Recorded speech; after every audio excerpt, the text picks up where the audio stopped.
And here he is, alive and in color and about to look into the future. Hello, Gerd. The stage is yours. Thanks very much. Great pleasure to be with you today. First of all, I want to say congratulations for this great event. You've pulled this off in a very short time, and God knows it's not easy to pull off a digital event like this with all the context. So that's really great. Well done. I think this is the future, clearly, of events, conferences. Yeah, I used to do 100 a year, and now I'm at home looking at the camera. So the future is different than we could ever have imagined. I think you could, in fact, say that the future is less certain than at any time before, at least in the sort of last 30, 40 years. And that creates a new sort of pressure around this. I think that when we're looking at the future, I think it's quite clear that we have to say that, it's important that the future can only be created. It cannot actually be predicted. So what I do with you today is not predicting the future. Some people have done that in the past, like Asimov and others. But I talk about how we can create this future together. Also very important, I think, when we talk about the future of what we want to be and what we can be, it's important to realize that the future is in our heads. It's not tomorrow. The future is not a time frame. It's a mindset. Right? It's a way of that we think about what we want and what we want to create. Right? And the other thing I think it's really important when we talk about the future, and I'll put a different background here for that reason. When we think about the future and what we want to be, when we talk about technology, I wrote a book about 4 years ago called Technology versus Humanity.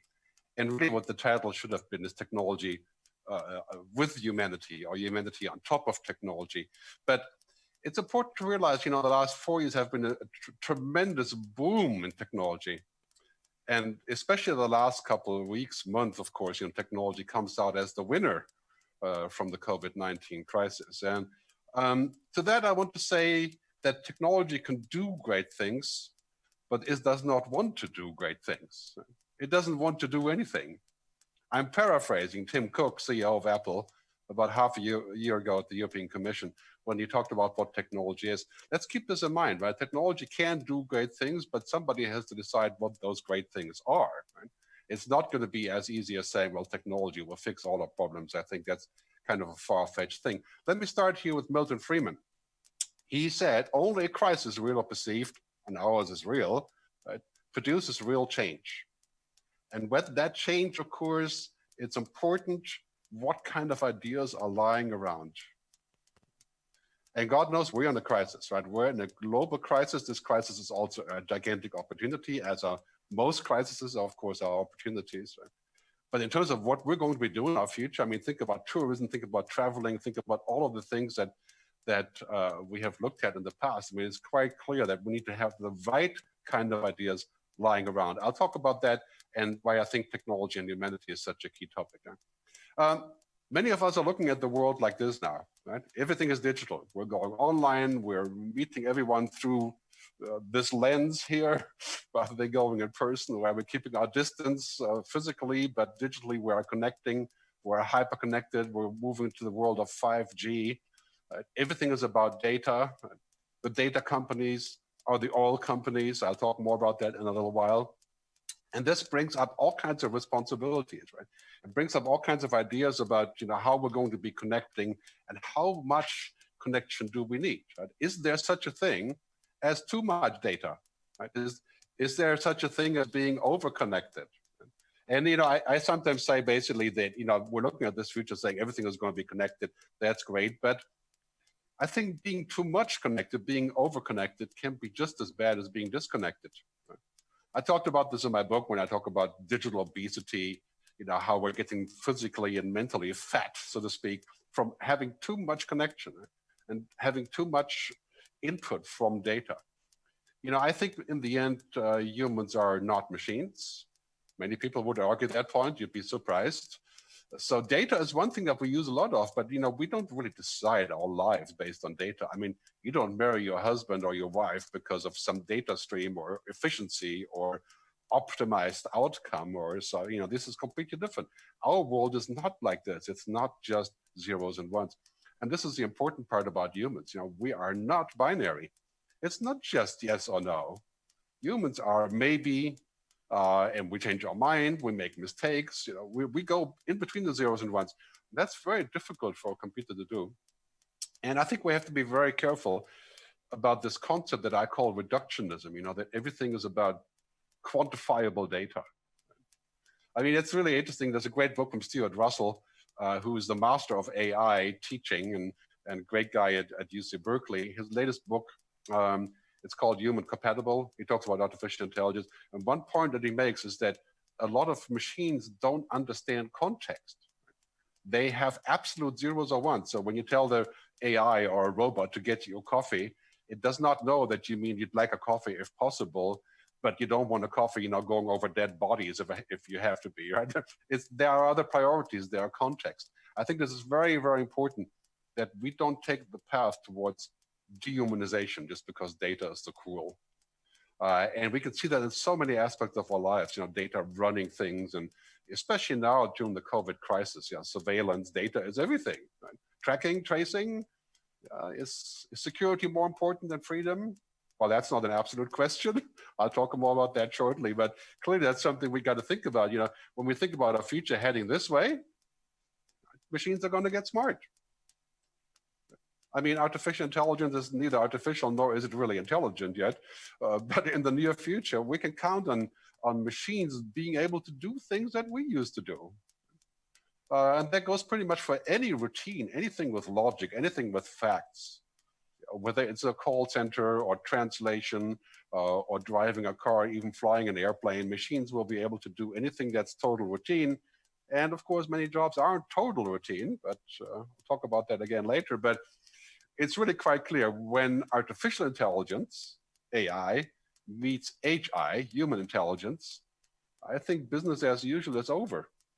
Well, we got to think about what that means. That we have to focus on what makes us human, what machines can't do. And if machines do the routine, the driving, the shopping, the ordering, the organizing, the filing, the financial advice, maybe we should just do the non-routine. Maybe we should focus on what makes us human. Maybe we should teach our kids not to be robots or download information. I think this is crucial for our future. We must focus on being more human, not less, as artificial intelligence becomes the new normal. The other thing is I talk about a lot when I talk about technology and humanity is chapter 3 in my book, by the way, techversushuman.com. If you still haven't got it, it's available in 12 languages. But chapter number 3 in my book talks about this. It's very important that we don't think that we have to transcend humanity, as many transhumanists or singularity fans would say. We have to transcend human limitations. Well, I'm fine with transcending limitations, by taking a cholesterol pill or something, but gearing myself up to become superhuman, connecting my brain to the internet, I think that's extremely dangerous and also probably wouldn't yield much benefit. I think a lot of these so-called upgrades would be a downgrade. I think we need to transcend technology, not humanity. We need to transcend the idea that technology is the answer to everything. It's a tool, right? I mean, a carpenter doesn't believe in the hammer. A carpenter believes in the house, in what he's building, right? It has a purpose. It's not the same than using a tool, it have a purpose. So when we go to this future, right, a future which we're definitely going to go to, we'll talk about that later on the panel, the cloud is going to be everything. Our healthcare data is going to be in the cloud, education will be in the cloud, music is already in the cloud, films and television are already in the cloud, everything is moving to the cloud. And when we have this cloud, who has authority over this cloud? Do we need data sovereignty? I think absolutely yes, on a European level. Does it mean we should be separate and separate internet? No, but we have to have some authority about where the data is going. Yeah, we need to have some sort of way of credibility also, right? Of being able to say, well, that we are in charge of making our own decision. And I think when we talk about the cloud, and clearly that's a huge business, the cloud is the biggest business ever. Right? Data, the new oil, right? I always say that everything should be as smart and as connected and as secure as possible, as necessary, but not more.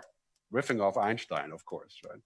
Who said that everything should be as simple as possible, but not more. Well, that was easy for Einstein to say, but I think we should be as connected as possible, as smart as possible, smart city, but not more. Right? We should not become just smart and connected just because it's a great goal to have and it makes money. And now we're literally living in this world, right? Where technology has become a religion.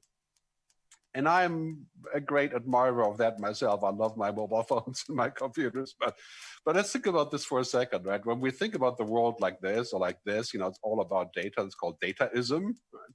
You may have heard about this from Yuval Harari in different contexts, right? I don't think we'll find happiness here. We won't find happiness, human happiness, real happiness, not hedonism, not a quick fix. Right? We will not find happiness on the screen. We'll not find it in an app. We won't find it in the cloud. These are tools. If we don't find happiness with the tools, then where do we find happiness? Well, that's a big question, right? But it certainly isn't out here in the cloud. It's in here, there somewhere, right? Not here, but somewhere, right? As I think Daniel Kahneman said, we think with the body, not with the brain. So this is really important, I think, when we think about our future and where we're going with this. Technology isn't what we seek, right? It's how we seek. We seek to make connections to others. When you think about what is most important to humans, right? Engagement with other humans, experiences, real, full embodied experiences, right? And of course, relationships. I mean, this is really what makes us work. It's not a flow of data or the clean organization of data. And then, we're going into a future like this, clearly, where everything will have a digital window. We're going to vote online, especially now. We're going to work from home, especially now. We're going to virtually travel with holograms, right? But we have to remember something. When we do this kind of digital event and when we connect digitally, this is a good prep for what we really are looking for, which is trust and relationships. And trust isn't digital. Trust is not something I can find in here, or I can just add a button to the website, buy some trust at Amazon, or I don't know. We can't download relationships and we can't encode the relationships. They're much more complex than that. We should resist this sort of reductionism of saying that, everything has to be digitized and everything has to be code and everything has to be made sense in this regard. Right? So I think really what we're talking about in my book, I talk about this, I call this the androrhythms, the human things. Whoop, other side, right? So these are the things that make us human: emotions, intuition, creativity, imagination. I have to turn the right direction here. Different exercise with different backgrounds. Mystery. Right? I think somebody once said, and I forgot where I found this, but kudos. Right? Algorithms know the logic of everything, but the feeling of nothing. And it's funny now when two computers talk, if you can imagine two computers talking, they're exchanging data saying, okay, it's like this, it's basically if this, then that, right? The logic of everything. But do they know what it feels like? I mean, when people talk, what's the first question? How do you feel like? How does it make you feel? How do you feel about that? And are we going to talk like that to a machine? Are machines capable of doing that? Well, they're capable of simulating it. If you've seen the movie Her, great movie about this. But in the end, remember, the computer had 3,650 other relationships at the same time because it didn't have the androrhythms. You want to know more about the androrhythms, you can go to androrhythms.com. That's where I pontificate a little bit more on this. So let me move on to the next topic here, okay? It's really quite clear when we talk about the future. Climate change is the next big thing. Well, it's big now, and climate change discussion and global warming is 1,000x of the current COVID-19 crisis. That's why we call it the climate emergency. The only thing about it is we don't see a sick person, next to us or on television today. Well, we see some of them, of course, dying of pollution, but we don't see 300 million climate refugees now. People are saying we're going to see that maybe in 40 years. Right? So this climate emergency is actually very much related to technology and humanity, because clearly technology is the key to solving a lot of these problems: hunger, water, food, disease, transportation. And all of those things can be solved with technology. But let's not make the mistake of saying, well, technology is that great solving tool, it's a panacea. It will not solve political, social, or cultural issues. And to solve climate change, we're going to face a lot of political issues.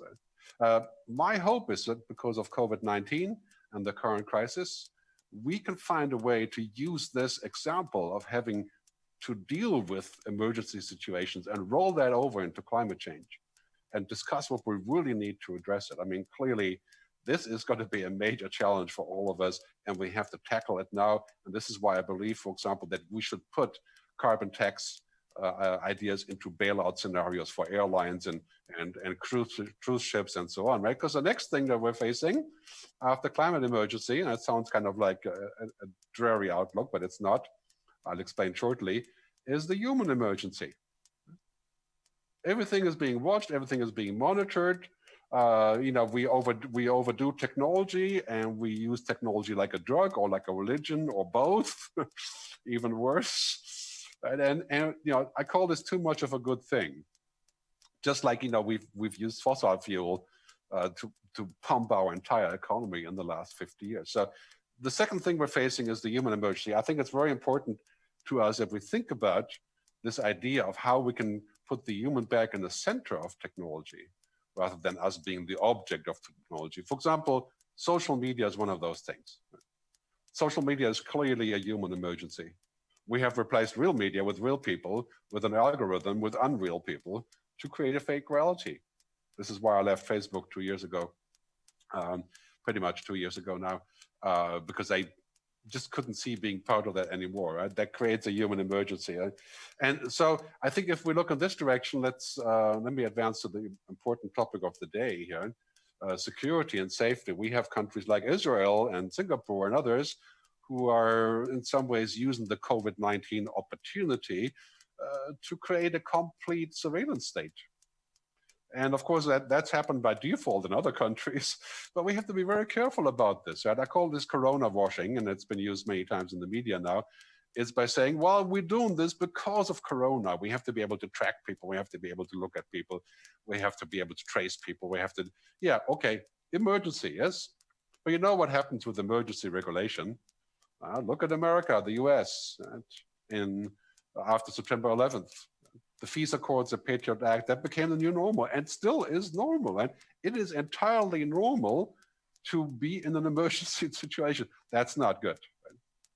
I think this is something we have to really keep a very good eye on in Europe, is going back to saying, well, we use technology for emergency situations, maybe a little bit too much, but then we have to go back, right? Because I really feel if you have nothing to hide, you're probably not human. I think hiding information is not something that is a default good setting, clearly, but having mystery, staying human. I also think we should not trade sort of a fake security idea for the complete lack of freedom and liberties. There has to be a balance.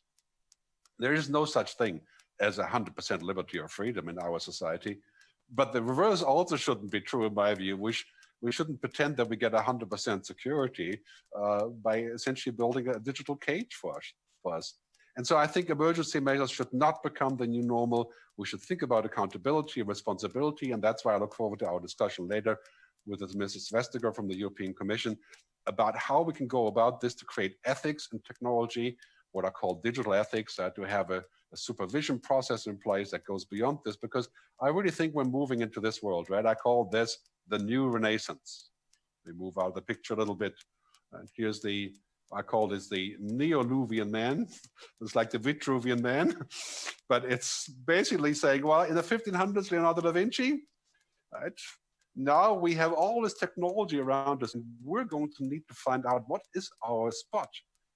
What is our existence when we're surrounded by AI and the Internet of Things and 3D printing and the blockchain and CRISPR-Cas9? I mean, it's mind-boggling, the possibilities. I say that we should invest as much in humanity as we do in technology. I think we need to also train our kids to understand technology clearly, but everybody's going to be a programmer. Is that going to save us? Machines can program themselves. The key question really is, in this new Renaissance, just like in the 15th century, when we went away from dogmas towards the human understanding, what do we want to be? And the second question is, what do we want our home to be, right? The earth. What kind of world do we want to have? I mean, I have 2 kids, I don't know about you, but this is a key question. what kind of world do I want my kids to have? And what kind of action do I take? And God knows we've been falling short on that discussion, on this whole debate about new relations. For example, when we use data. It has been said many times, data is the new oil. That's a very old saying now. A lot of people disagree. I think it's actually the new plutonium. It's a new weapon. The weapon used by big technology companies, many of which are my clients, to turn us into data, turn the world into data. That's a good thing to have lots of data, because we can get smart, we can have smart cities, we can move faster. That's pretty amazing stuff, right? But we can also use it as a weapon. We can use artificial intelligence as a weapon, of course, and soldiers and so on. We can use genetic engineering as a weapon. So what does it take? It takes for us not to say no to the use of data, like healthcare data, but not to always just say yes, and to find a balance, and to find social contracts, regulations, agreements. Right? If we are going to use data like this, who's in charge? Who owns it? Right? Who guarantees things? Would you trust your healthcare data, your DNA, to a tech company or a social media company, or 23andMe for that matter? This is a very crucial question for our future that we have to answer, because this is our default world, right? Right here, the ultra connected world. I mean, we're hyper connected. We're globalized in many ways now. Globalization is sort of on the list of to be abolished, right? But it's really quite clear, technology drives our future. And we're not going to go back to not using technology, but the question is, who defines it? And I think the answer is ethics. Is what do we feel about each other? How do we feel about each other? What do we want to achieve? And ethics, you'd be surprised, is not as lofty as it sounds. I think a lot of us could agree in a lot of ethics. For example, most people, 99.9%, would agree that having autonomous weapons that can kill people on their own without human supervision are definitely going too far. So digital ethics and the whole discussion, the weaponization, I think this is a strong agenda for Europe. We use technology, it drives our future, but then we have to define what we want, because clearly in this world, right, the totally connected world, whether you think about self-sufficiency or deglobalization, or what I think the economist has called snowballization, right? Slowballization, right, to make it slower. Right? Okay, that's going to happen, but now we have a different paradigm. And this is really becoming clear, I think, in our time here of COVID-19. We have to have a different purpose. Not just profit, growth, jobs, GDP, but what I call people, planet, purpose, and prosperity. The possibility of reaching all four of those. That's the new society we need. And technology is the key for this. And the other key is ethics. People, planet, purpose, prosperity. Al Gore called this sustainable capitalism. Quite some time ago, I think that must have been around 10 years ago or so. Now we're discussing as to how we can actually reach this.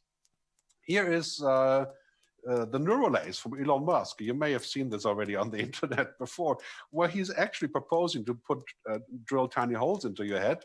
Good luck with that. And then connect to the internet so we can upload our brain and become superhuman.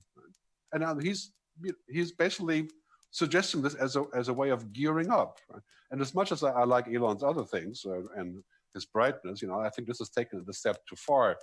We don't have to compete with technology in becoming technology.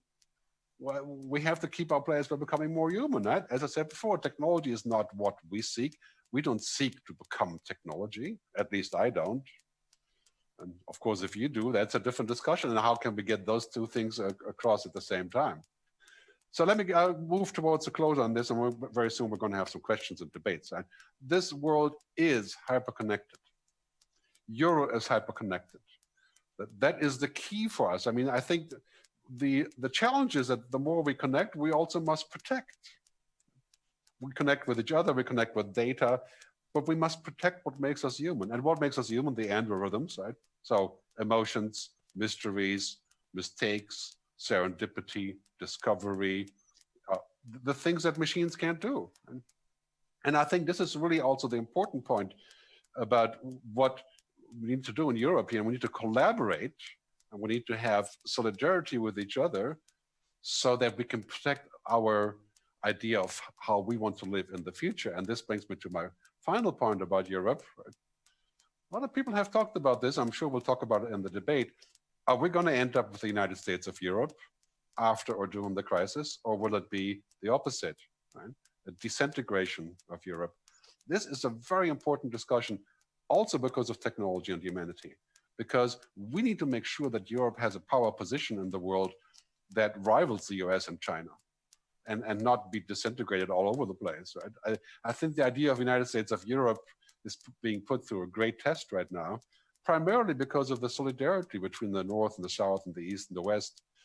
I think we need to do whatever it takes to build solidarity and to maintain a strong united Europe in every possible financial and practical way. I think this is the only way that we can go to a future and say, this is what we want from technology.